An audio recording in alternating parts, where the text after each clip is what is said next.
ముందు మీరు దరిద్ర కొరకలారా డబ్బులు లేవని అడుక్కోకండ్రా. ముందు మీరు దరిద్ర కొరకలారా డబ్బులు లేవని అడుక్కోకండ్రా.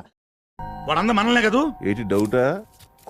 అసలు క్రౌడ్ ఫండింగ్ ఎందుకు చేశారన్నది వద్దు అన్నారు అందరూ. No use. వాడు విండండి. కొంతమంది సపోర్ట్ ఉంటది అనుకొని చేశాను, అది లేదు, ఆపేశాను. ఏంటి అది గారు, ఎంత పని జరిగింది? మహా దుర్మార్గులు అందరూ కలిసి మిమ్మల్ని ఈ స్థితికి తీసుకొచ్చి వదిలేశారు. అంటే ఒక ఓవరాల్ గా అంతా బిస్కెట్ అయింది. ఇప్పుడు ఇదంతా జరిగింది, ఈ క్రౌడ్ ఎన్నెన్నో అనుకుంటాం, అన్ని జరుగుతాయి. ఏమిటి ఫ్యాక్ట్ ఏంటంటే క్రౌడ్ ఫండింగ్ వీడియో చెయ్యొద్దని నేను చాలా సార్లు చెప్పాను. ఎందుకు ప్రతిదీ బిజినెస్ డీలేనారా? ఎప్పుడు ఇచ్చిన పైసలు పైసలు పైసలు అని చస్తావెందుకురా? వదిలేసి బాబు, సాగదీక దాన్ని అలాగే వదిలే వదిలే వదిలే సాగదీక. ముందు క్వశ్చన్ రా. అంతలా సుమయం కేఫంతలా సుమయం. నువ్వు ఎంచుకున్న రాగం ఏంటి, తీసుకున్న తాళం ఏంటి?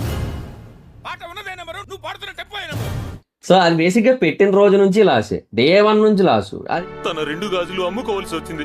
యూట్యూబ్ లో వీడియోలు చేసేది ఎవరో పుణ్యాత్ములు కాదు, ఎవరో ధర్మాత్ములు కాదు. అందరూ నీలా ఉండరు.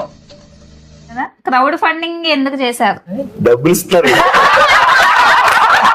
అంటే దానికి రీజన్ ఏంటంటే, ఫస్ట్ థింగ్ ఇంతకు ముందు ఆల్రెడీ చాలా మంది చేశారు. ఒకటి సాయి కృష్ణ గారు చేశారు, తర్వాత అన్వేష్ గారు చేసి మళ్ళీ ఇచ్చేశారు. కానీ మీలాంటి వాళ్ళ మూలాన దేశం అంతా థర్డ్ క్లాస్ కంపార్ట్మెంట్ తయారైంది. అరే మహిదర్ లాస్ అయ్యాడు, మనోడే కదా.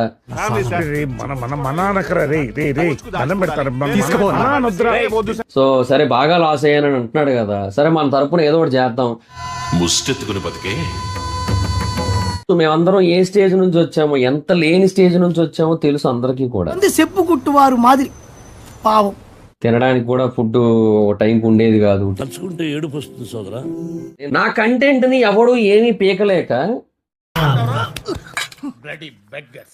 నా మీద ఎంత టార్గెటెడ్ హేట్రెడ్, టార్గెటెడ్ నెగిటివిటీ ఉందో మీకు ఇక్కడే అర్థమవుతుంది.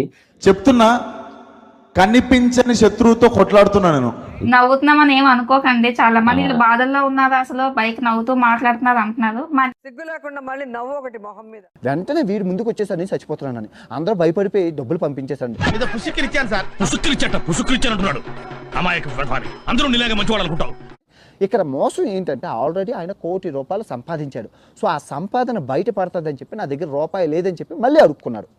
నేను ఇలా బుక్ అయిపోతాను, కల్లో కూడా అనుకోలేదు. నీకు సిగ్గు లజ్జ ఉండాలి. మా అందరూ నాకితే కదా మీకు సబ్స్క్రైబర్లు వచ్చారు. నీ మాటల్లో ఎటకారం లైట్ గా అర్థం అవుతుంది నాకు. కర్మ అంటూ ఉంటుంది, తొక్క తీసేసి నేల నాకించేస్తుంది. నేల నాకి నేను ఉన్నాను కదా నాకించడానికి. వీడు ఈ టైప్ లో తగిలాడేంటి? అందులో చూడండి, అన్ని ప్రమోషన్స్ చేశారు కదా, ఎంత డబ్బు వచ్చిందండి చెప్పండి. ఆ ప్రమోషన్లు చేస్తే ఎంత వస్తుందో మాకు తెలుసు, మాకు కూడా ఆఫర్స్ వచ్చాయి. నేను నిరపరాధి, నేను ప్రూవ్ చేసుకోవడానికి అన్ని దారులు మూసుకుపోయాయి అన్నమాట. జీవించినోడికి నటించినోడికి డబ్బు లక్ష్మీదేవి వస్తూనే ఉంటుంది. Radha 550 steel TMT. ₹100 సినిమా చూసి వచ్చి రివ్యూ చేసి 50,000 సంపాదించడం మోసం. ఇలా జనాన్ని మోసం చేయడం తప్పు కదరా.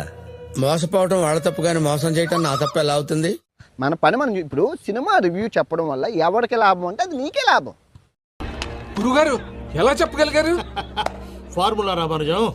అవ్వ తీసిన గంధం తాత బీకి సరైనట్లు మొత్తం గోవిందా గోవిందా. అయ్యయ్యో సానుభూతి వద్దురా. అంటే మన బతుకులంత ముక్కులో పొక్కంత, మనకు వచ్చేదంతరా కంట్లో పూసంతా. మారండి రా, నేచర్ మీకు చెప్తుంది మారండి. కరెంట్ అఫైర్స్ చెప్పండి. ఎలా ఉండాలో నాకు తెలుసు, ఏదో నాకు చెప్పక్కలా.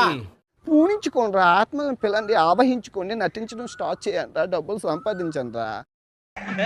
ఏం చేయడం లాట్ సార్, ఇంకా మేము వెళ్ళి రెక్స్ తీసుకుంటాం సార్.